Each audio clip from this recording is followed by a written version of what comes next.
Okay, so I've done my last few videos on SWS, the Sentient World Simulation.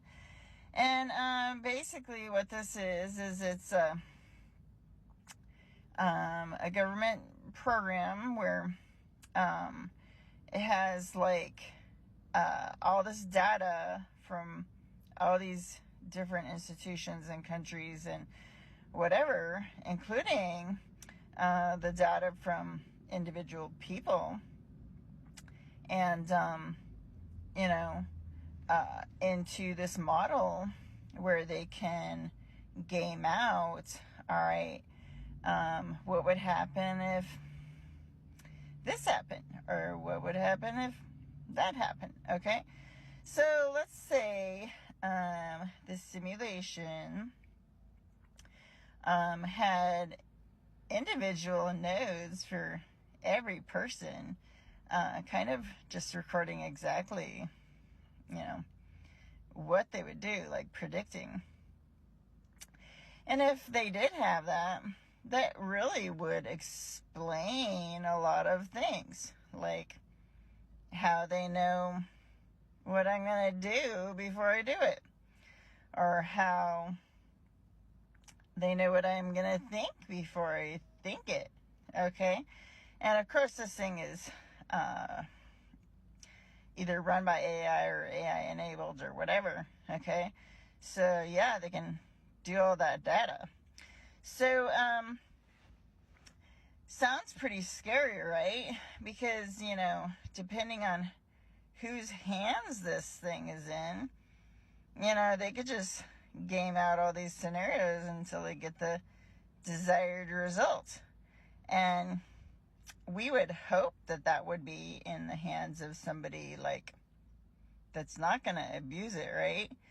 However, given the whole silent wars, where we're either at war with humans versus non-humans, like AI or whatever, or governments versus civilians, okay?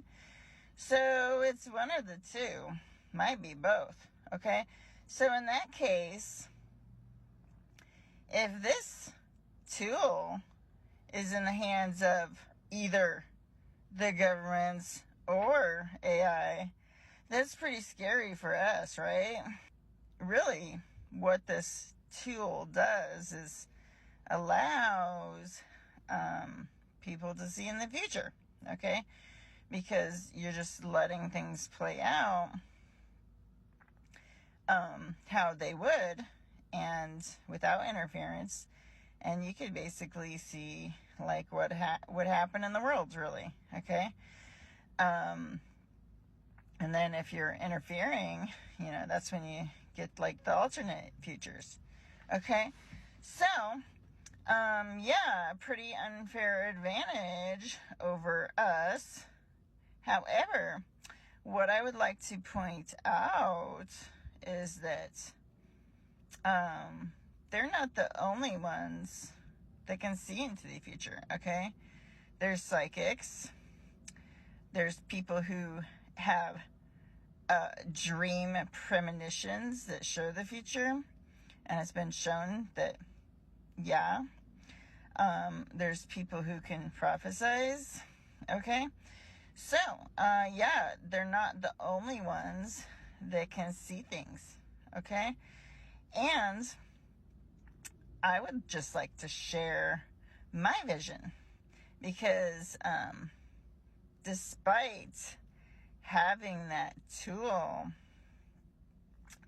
what I see very clearly is that who wins when it comes to humans versus machines, or humans versus non-humans, is the humans, okay? 100%. And when it comes to the governments versus the civilians, the people win that one too. Democracy is restored, and the people prevail over tyranny. Okay? So, if this tool is in the hands of somebody who's trying to go against humans or against the people, sorry, but game it out as much as you want. That's who wins in the end.